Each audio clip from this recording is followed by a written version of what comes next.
नमस्कार, आदाब, सत श्री अकाल दोस्तों। स्वागत है आप सबका मेरे YouTube चैनल स्वप्निल जंक्शन पर और मैं आशा करता हूं कि आप सभी स्वस्थ और सुरक्षित होंगे। दोस्तों, आज की इस वीडियो में मैं बात करूंगा एक बार फिर से अफगानिस्तान के हालातों को लेकर। लेकिन दोस्तों, उससे पहले आपको आज की इस वीडियो का जो एजेंडा है, या यूं कहिए कि आज की इस वीडियो का जो उद्देश्य है, वो आपको मैं बताने जा रहा हूं, क्योंकि बहुत जरूरी है कि हम उन चीजों को हाईलाइट करें जो हमें कहनी चाहिए। और बहुत ही हिम्मत का काम होता है कि आप सही को सही और गलत को गलत कह सकें। देखिए दोस्तों, आज के इस दौर में अफगानिस्तान के भीतर जो कुछ भी हो रहा है, उसमें कुछ मुख्य बिंदु अब मैं आपके सामने रखने जा रहा हूं। ये बातें हम सब के दिमाग में स्पष्ट रहनी चाहिए और ये बातें, इन बातों को लेकर किसी के भीतर भी लेश मात्र का भी संदेह नहीं होना चाहिए, कोई भी द्वंद्व नहीं होना चाहिए। और ये वो बातें हैं दोस्तों जो कि अब मैं आपके सामने रख रहा हूं। सबसे पहली बात कि अफगानिस्तान के भीतर जो तालिबानियों ने अधिग्रहण कर दिया है, जो अवैध रूप से कब्जा किया है अफगान भूमि पर, उसके प्रति किसी भी प्रकार की कोई संवेदना नहीं रखनी चाहिए।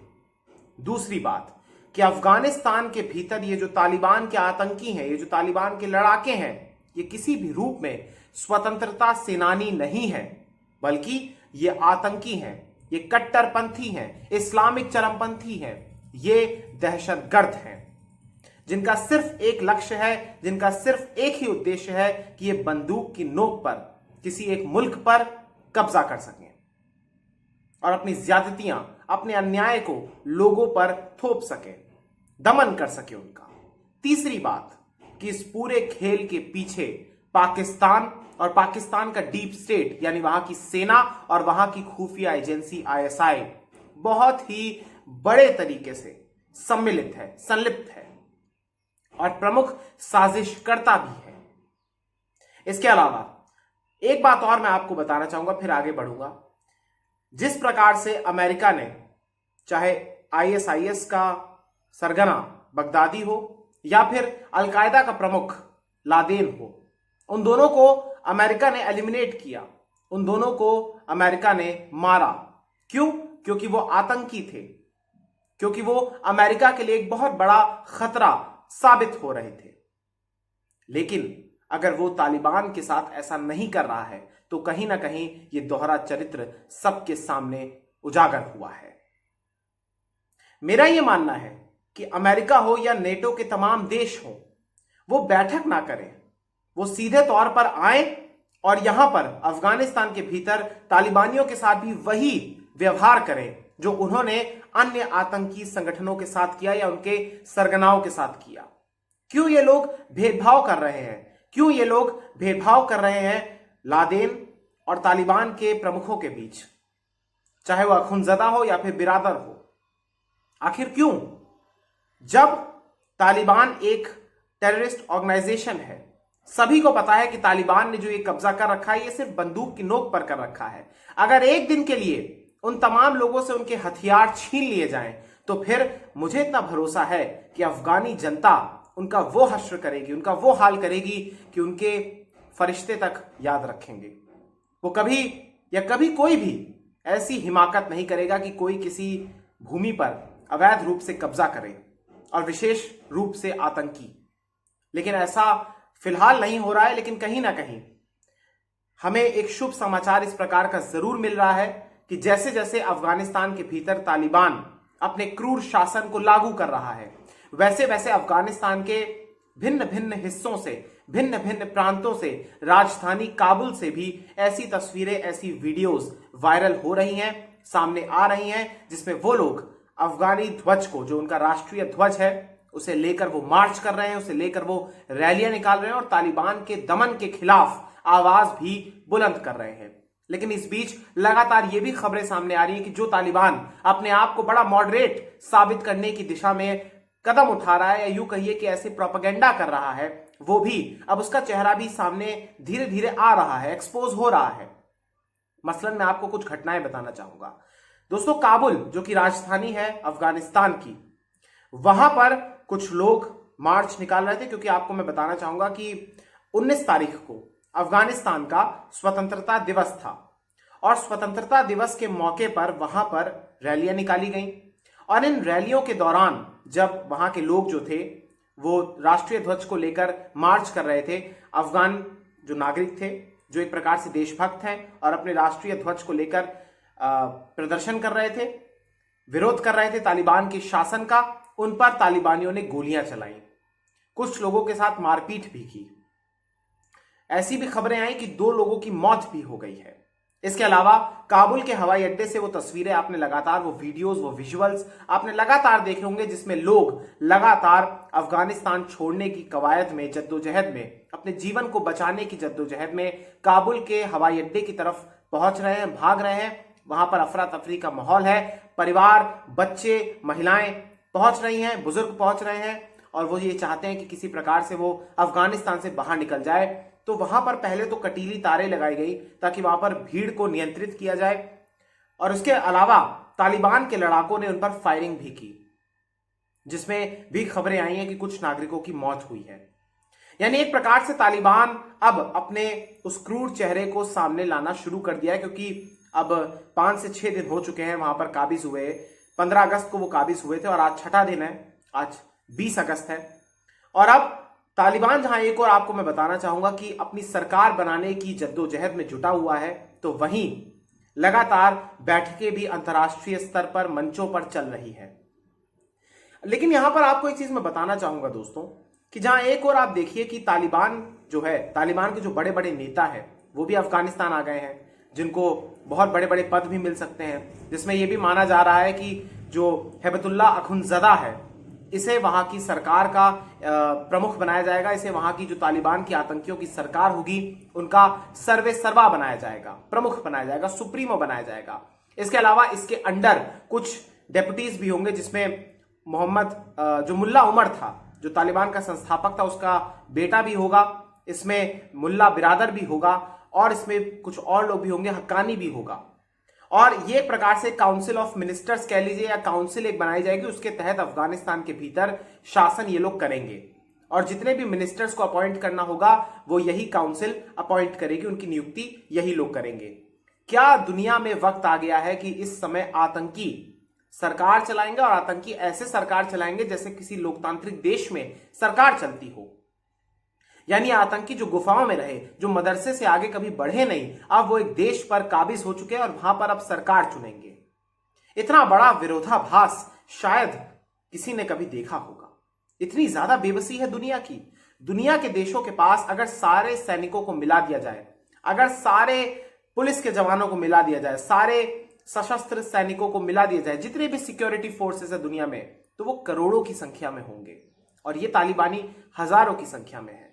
मैं ये नहीं कह रहा कि हर देश को अपनी फौज को झोंक देना चाहिए उस युद्ध में, लेकिन अगर बड़े बड़े देश भी अपनी सेनाओं के सिर्फ 5% सैनिकों को वहां भेज दें, और ज्यादा मैं कुछ नहीं कह रहा, अगर अमेरिका, फ्रांस, जर्मनी, भारत भी, या जो जिम्मेदार देश और भी हैं, कनाडा, ब्रिटेन, जो लोकतंत्र में विश्वास रखते हैं, अगर ये देश अपने सैनिकों को भेजें, सिर्फ 5% सैनिकों को, और उन्हें अत्याधुनिक हथियारों से लैस कर दें, तो क्या तालिबान पीछे नहीं हटेगा?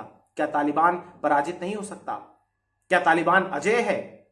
अरे वो चंद हजारों की संख्या में आतंकी जिनके हाथों से अगर बंदूकें छीन ली जाएं, तो वो मानसिक रूप से विकृत लोग हैं, वो कायर हैं, सिर्फ बंदूक के नाम पर वो लोग शासन कर रहे हैं। और ये प्रमुख देश, ये जो बड़े बड़े देश हैं, इसमें मैं अमेरिका को सबसे ज्यादा जिम्मेदार ठहराऊंगा, नेटो के देशों को भी जिम्मेदार ठहराऊंगा। ये देश कोई कदम नहीं उठा रहे, सिर्फ बैठकें हो रही हैं। यह भी कहा जा रहा है कि अब नेटो के देशों की जो विदेश मंत्री हैं उनके साथ भी अब उनकी बैठक होगी, उसमें निर्णय होगा। फिर इससे पहले आपने देखा बीते दिनों की यूएनएससी यानी संयुक्त राष्ट्र सुरक्षा परिषद में भी बैठक हुई, जिसमें भारत के विदेश मंत्री, क्योंकि भारत इसकी अध्यक्षता कर रहा है, तो भारत के विदेश मंत्री एस जयशंकर साहब ने भी कड़ा रुख अपनाया और सीधे लफ्जों में यह बात कही कि दरअसल दुनिया को आतंकवाद के खिलाफ एकजुट होने की आवश्यकता है और जो भी देश आतंक की मदद कर रहे हैं, आतंक को बढ़ावा देने के लिए, उनके खिलाफ भी कदम उठाने चाहिए।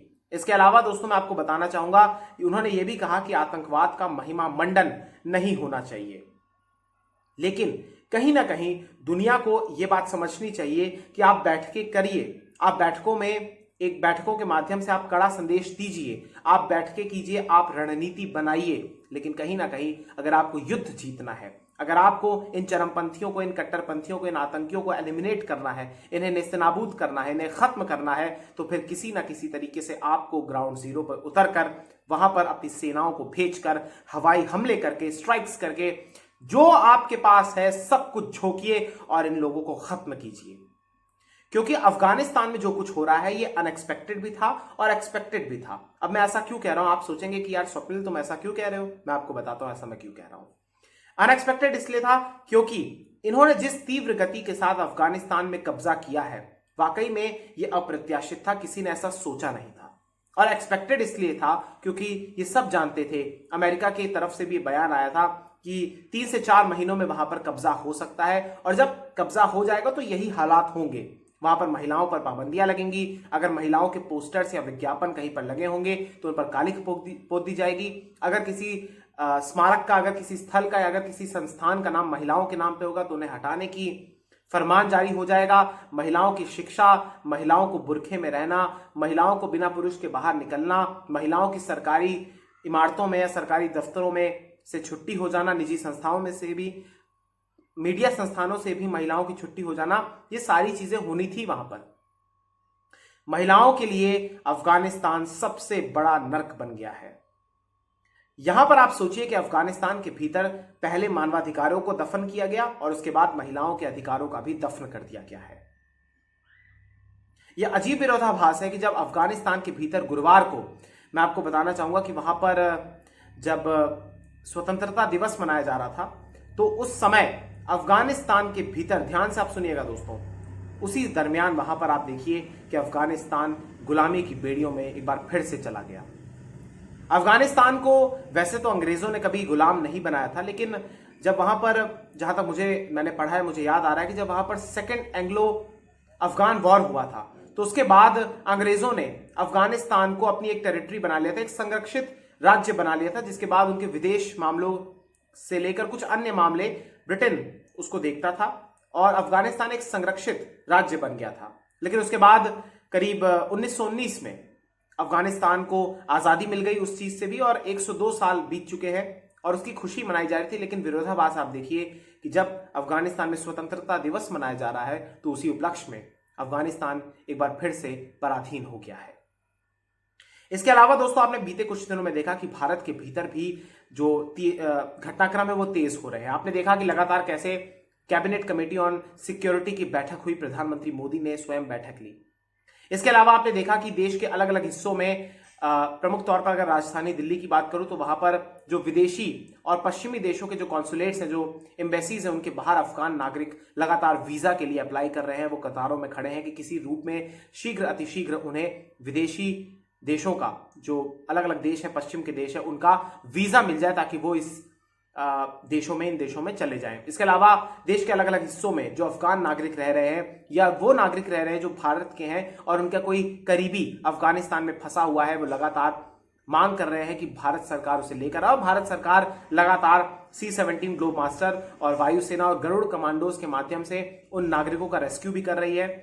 अभी तक करीब 150 नागरिक वहां से आ चुके हैं, जिसमें अफगानी भी शामिल है और जिसमें भारतीय नागरिक तो ऑब्वियसली शामिल हैं। यानी भारत भी लगातार रेस्क्यू कर रहा है, वहां से अपने जो नागरिक हैं उनको लेकर आ रहा है। जो अफगान नागरिक भी आना चाहते हैं वो भी आ रहे हैं। इसके अलावा अलग अलग देश जो दुनिया के, चाहे अमेरिका हो, ब्रिटेन हो, कनाडा हो, जर्मनी हो, अलग अलग जो देश हैं वो भी लगातार अपने अपने विमान भेजकर, अपने अपने सैनिकों को भेजकर वहां से अपने अपने नागरिकों का रेस्क्यू कर रहे हैं। अमेरिका ने हवाई अड्डे पर ऑपरेशंस को जारी कर दिया एक बार फिर से काबुल से, और उन्होंने पूरा का पूरा जो हवाई अड्डा है उसको भी टेक ओवर कर दिया है। वहां पे जो भी ऑपरेशन हो रहा है वो सब अमेरिका के सैनिक ही कर रहे हैं। करीब हजारों सैनिक वहां पर मौजूद है, 4 से 6 हजार के करीब। इसके अलावा कुछ ऐसी खबरें भी सामने आई दोस्तों, वहां पर कुछ ऐसे विजुअल सामने आए जो कि वाकई में किसी की भी संवेदनाओं को जगा देंगे। वहां पर महिलाएं आ रही हैं और महिलाएं रो रही हैं। जो फौजी वहां पर सिक्योरिटी में तैनात है एयरपोर्ट की, विदेशी सैनिक, अफगान सैनिकों को यहाँ पर नामो निशान नहीं है। अफगान सैनिकों का छोड़िए, आप अफगान की पुलिस का भी यहाँ पर नामो निशान कहीं नहीं है, सब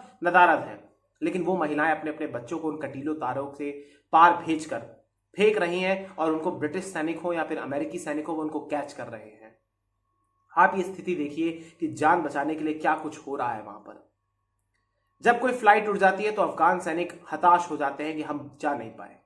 क्या स्थिति है वहां पर।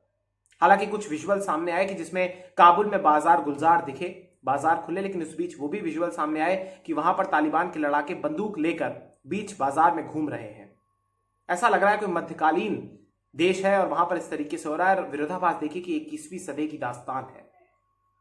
इसके अलावा दोस्तों मैं आपको बताना चाहूंगा कि हमारे देश के भीतर भी कुछ ऐसे लोग हैं जो बड़े फेमस हैं, जो संवैधानिक पद पर तैनात हैं, जिसमें सबसे पहले नाम आता है शायर मुनव्वर राणा का। इसके अलावा उत्तर प्रदेश के संभल से लोकसभा के सांसद शफीकुर रहमान बर्क, ये दरअसल समाजवादी पार्टी से सांसद हैं, ये हो, या फिर एक शख्स और है जिनका नाम है सज्जाद नोमानी, या कुछ और नेता हैं जो all India Muslim personal law board के सदस्य हैं।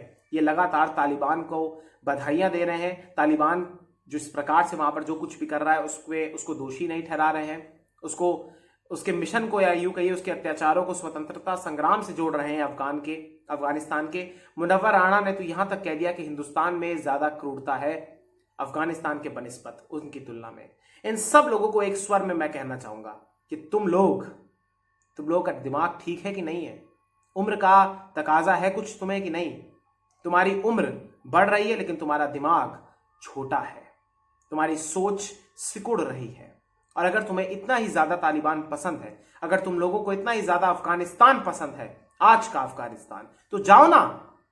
तुम्हें मैं कहना चाहूंगा कि आज मुझे इस देश पर इतना भरोसा है, इस देश के देशवासियों पर, कि वो अगर तुम लोगों को बाहर भेजने के लिए अगर मैं कहूं या कोई भी अगर ये कहे कि आप क्राउड फंडिंग कर दीजिए और इन नेताओं को निकालिए जिनका नाम मैंने लिया, इन हस्तियों का, तो वो सब क्राउड फंडिंग करके आपको भेज देंगे, क्योंकि वो सोचेंगे कम से कम ये बला टली।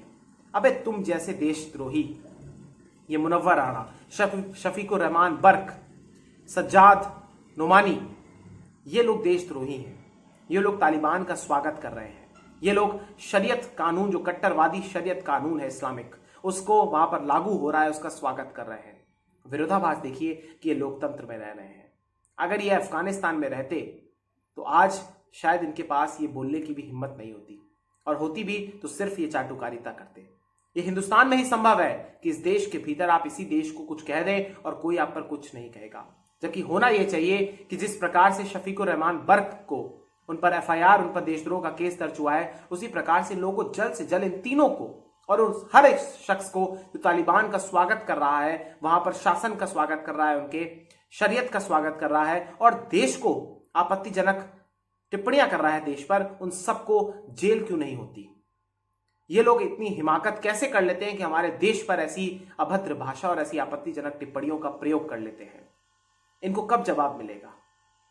हमारे देश के भीतर ही तालिबान के इतने सारे हितैषी हैं, ये देखकर आश्चर्य नहीं होता। इसके अलावा दोस्तों आपको मैं बताना चाहूंगा कि इस पूरे विवाद को लेकर चीन भी अब सामने आया। चीन ने चुटकी ली है, चीन ने तंज कसा है अमेरिका पर। अमेरिका को लेकर उन्होंने टिप्पणी अपने मुखपत्र ग्लोबल टाइम्स के माध्यम से की है। उनका कहना है, चीन के द्वारा ये कहा गया कि अमेरिका फेल हुआ है, अमेरिका की इंटेलिजेंस फेल हुई है। इसके अलावा मैं आपको बताना चाहूंगा कि अशरफ गनी से लेकर कुछ महत्वपूर्ण अपडेट सामने आई है। अशरफ गनी UAE यानी संयुक्त अरब अमीरात में है। सारे जो अटकलें थी कि वो ओमान में है, वो उज्बेकिस्तान में है या फिर किसी और अन्य देश में है, वो वहां पर नहीं है, बल्कि उन्हें UAE में शरण मिली है उनके परिवार समेत। उनका एक वीडियो सामने आया बीते दिनों, उसमें उन्होंने कहा कि वो वहां पर गए हैं और ये तमाम चीजें कोरी अफवाह है कि वो किसी भी रूप में कोई कैश लेकर गए हैं। हालांकि प्रत्यक्षदर्शी और रूस की एजेंसी के द्वारा ये कहा गया था कि वो हेलीकॉप्टर्स में और गाड़ियों में भर के कैश को लेकर गए और वहां से भागे हैं। 15 अगस्त को जिस दिन काबुल के भीतर तालिबान दाखिल हुआ था, उसी रात ये वहां से गायब हो गए थे, रफू चक्कर हो गए थे, 9-11 हो गए थे। अब उनका बयान सामने आया। उन्होंने पहले भी ट्वीट करके ये बात कही थी कि वो खून खराबे से बचने के लिए भागे हैं, और अब भी उन्होंने यही कहा है कि अफगानिस्तान के भीतर वो लौटेंगे, लेकिन वो अभी शांति को स्थापित करने की दिशा में, रक्तपात को रोकने की दिशा में वो बाहर भागे हैं। क्योंकि आपको याद होगा कि अफगानिस्तान के भीतर एक राष्ट्रपति थे नजीबुल्लाह, उनको तालिबान ने लटका दिया था, फांसी पर लटका दिया था, जबकि वो राष्ट्रपति थे उस टाइम पर। इसके अलावा दोस्तों आपको मैं बताना चाहूंगा कि अमेरिका ने अफगानिस्तान से हथियारों के जो सौदे हैं उसको रद्द कर दिया है।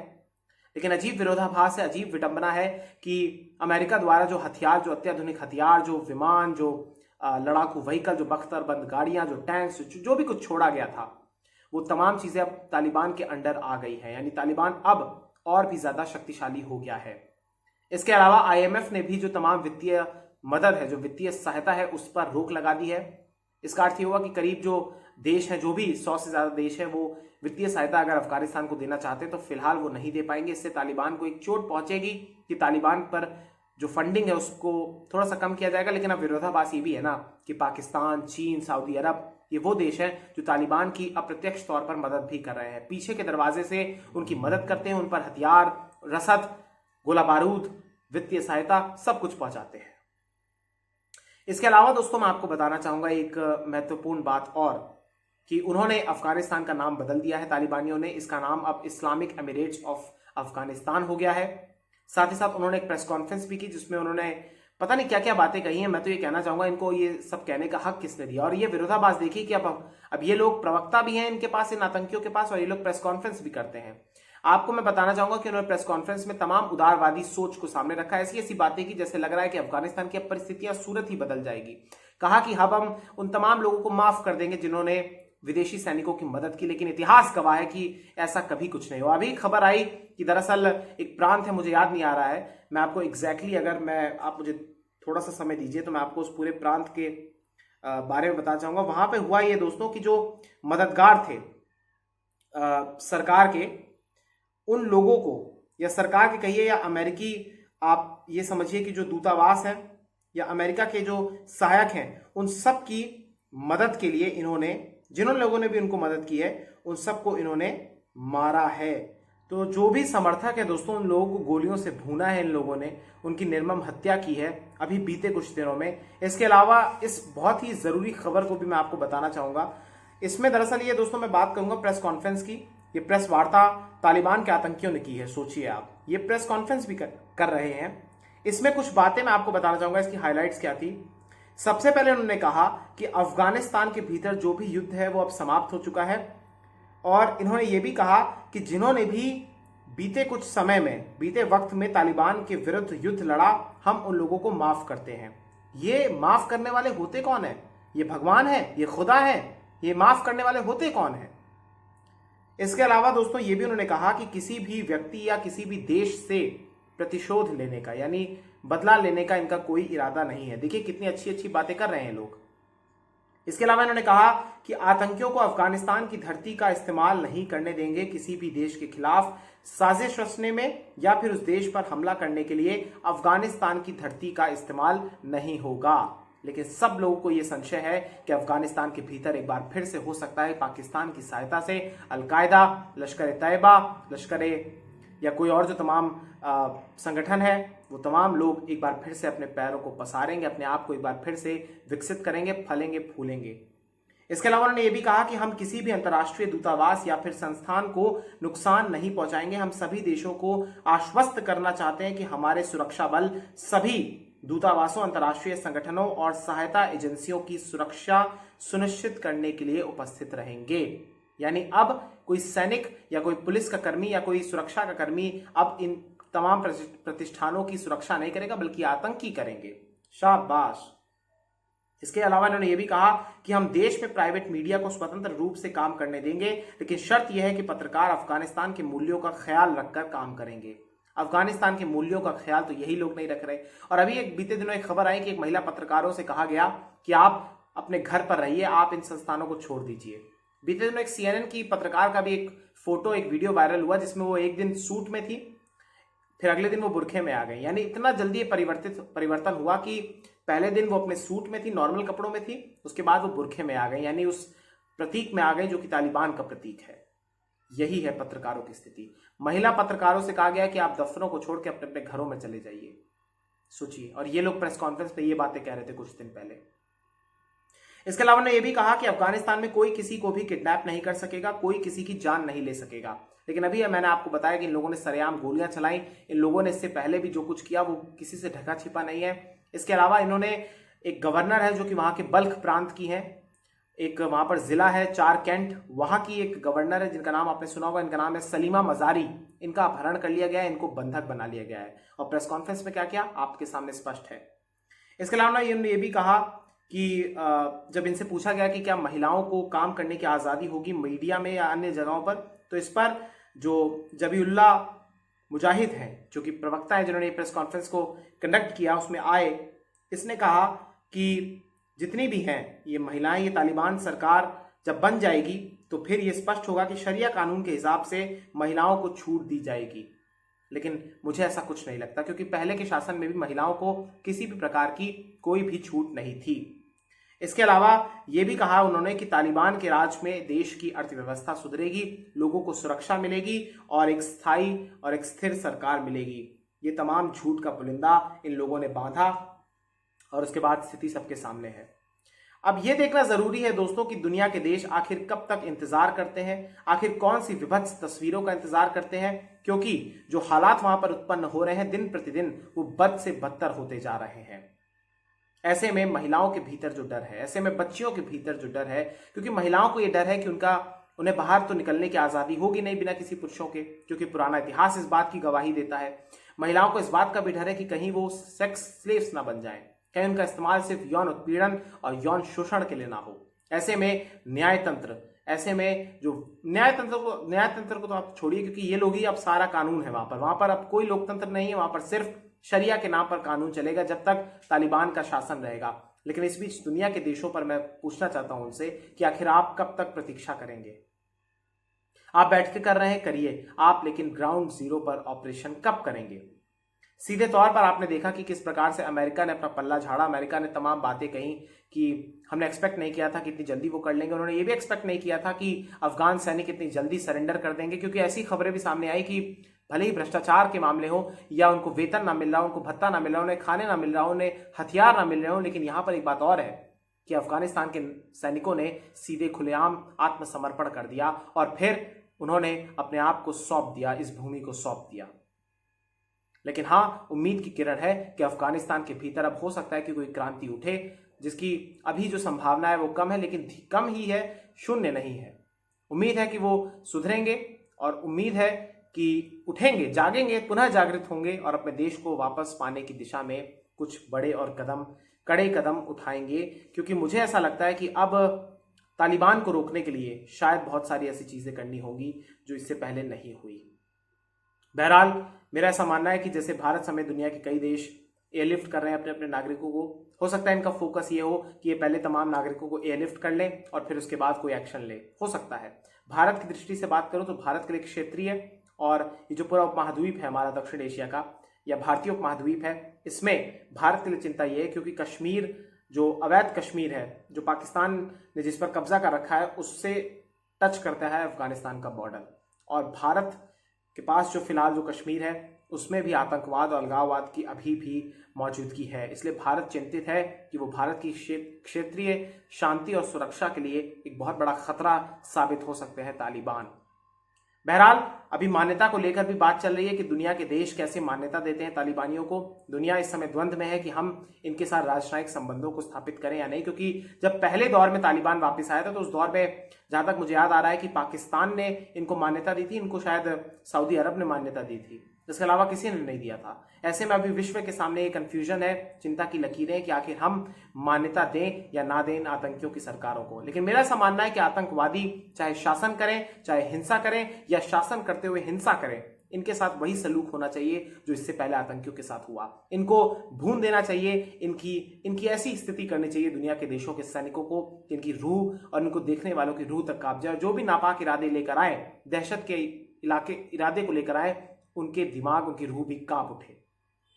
इस बीच तालिबान लगातार ऐसे अपने प्रयास कर रहा है जिसके माध्यम से वो ऐसी तस्वीर को दुनिया के सामने पेश करे जिसमें वो एक उदारवादी दिखे। जैसे वो लोग म्यूजियम पार्क में, अम्यूजमेंट पार्क में जाके झूला झूल रहे हैं, सेल्फी खिंचा रहे हैं, आइसक्रीम खा रहे हैं। लेकिन इस बीच ये भी खबर आई कि जिस अम्यूजमेंट पार्क में वो झूला झूल रहे थे, उसी अम्यूजमेंट पार्क में उन्होंने आग लगा दी। विज्ञापनों पर महिलाओं के उस पर कालिख पोत दी। लेकिन एक तस्वीर ये भी सामने आई कि ये लोग गुरुद्वारा जो काबुल में है वहां पर गए, गुरुद्वारे में हिंदू और सिख नेताओं से और वहां के लोगों से मिले और उनको सुरक्षा का आश्वासन दिया। लेकिन ये सब झूठ है, सब कुछ मिथ्या है। कुछ दिनों के बाद वहां पर फिर से अल्पसंख्यकों पर, सीधे तौर पर महिलाओं पर वहां पर अत्याचार होगा। जो मुस्लिम कम्युनिटीज भी वहां पर रह रही है, जो अल्पसंख्यक हैं, उन पर भी, जैसे हजारा, उन पर भी अत्याचार होगा। और इन लोगों को मारा नहीं जाएगा, जब तक इनको खत्म नहीं किया जाएगा तब तक ये पूरी दुनिया के लिए खतरा आएंगे। और कोई भी देश ये ना सोचे कि ये अगर एक देश तक ही सीमित है, ये तो उनको क्या फर्क पड़ता है। नहीं, ये पूरे देश के लिए नहीं बल्कि पूरी दुनिया के लिए, ये एक हिस्से के लिए नहीं बल्कि पूरी दुनिया के लिए खतरा साबित होंगे। एक वैश्विक समस्या है आतंकवाद, ग्लोबल समस्या है, और सबको एकजुट होना होगा। किसी भी देश के साथ भेदभाव नहीं करना होगा। अफगानिस्तान को दूसरा सीरिया बनने से रोकना होगा। शीघ्र अतिशीघ्र कदम उठाने की जरूरत भी होगी।